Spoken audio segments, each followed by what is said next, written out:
Three years of the Russia-Ukraine war, and it continues its push for NATO membership. This time, Ukrainian President Volodymyr Zelensky said he is ready to step down if it meant Kiev would be admitted to the military alliance.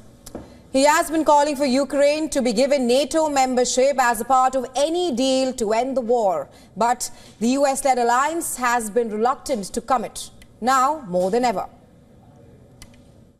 Якщо мир для України, якщо вам дуже потрібно, щоб я залишив свій пост, я готовий. Друга історія, можу поміняти це на НАТО. Якщо є такі умови, одразу. Zelensky and US President Donald Trump have engaged in a war of words since American and Russian officials met last week in Saudi Arabia for their first high-level talks in 3 years.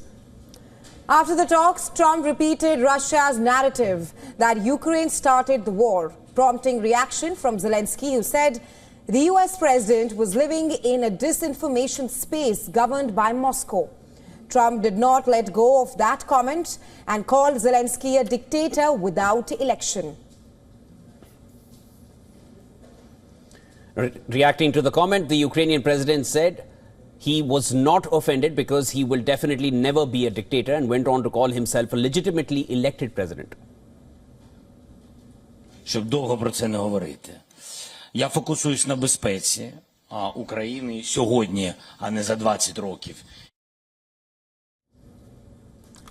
Zelensky called for Trump to meet him before any summit with Russian President Vladimir Putin, while expressing his desire to see his US counterpart as more than a mediator between Ukraine and Russia.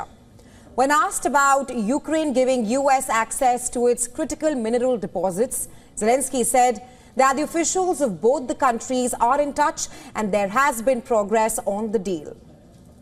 Trump's special envoy Steve Witkoff and Treasury Secretary Scott Bessent said they expected an agreement would be signed this week. The Ukrainian president said if the minerals deal is signed, US troop deployment in Ukraine would be a logical step as a security guarantee. He also refused to acknowledge that Ukraine owed Washington some $500 billion, a figure often cited by Trump as the total wartime and aid provided by the US to Kiev. A support tracker by Germany's Kiel Institute for the World Economy shows the US has so far committed $114 billion in total support to Ukraine.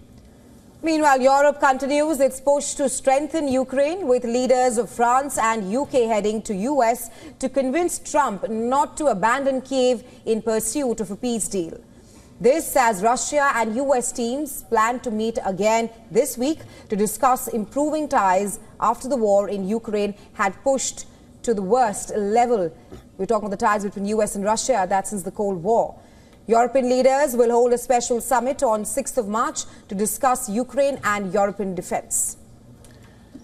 Now, as Russia's offensive continues, on Sunday, Ukraine's Air Force Command spokesperson said record 267 Russian drones were launched in a single coordinated attack on Ukraine. 13 regions were targeted, and while many of the drones were repelled, those that were not repelled caused destruction to infrastructure and at least 3 casualties.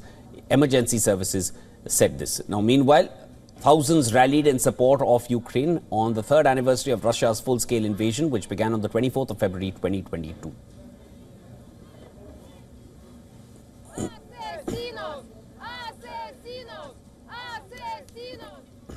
Our correspondent Anas Malik is on the ground in Ukraine, closely tracking the developments around the country's ongoing war with Russia. He has sent us this report. Take a look.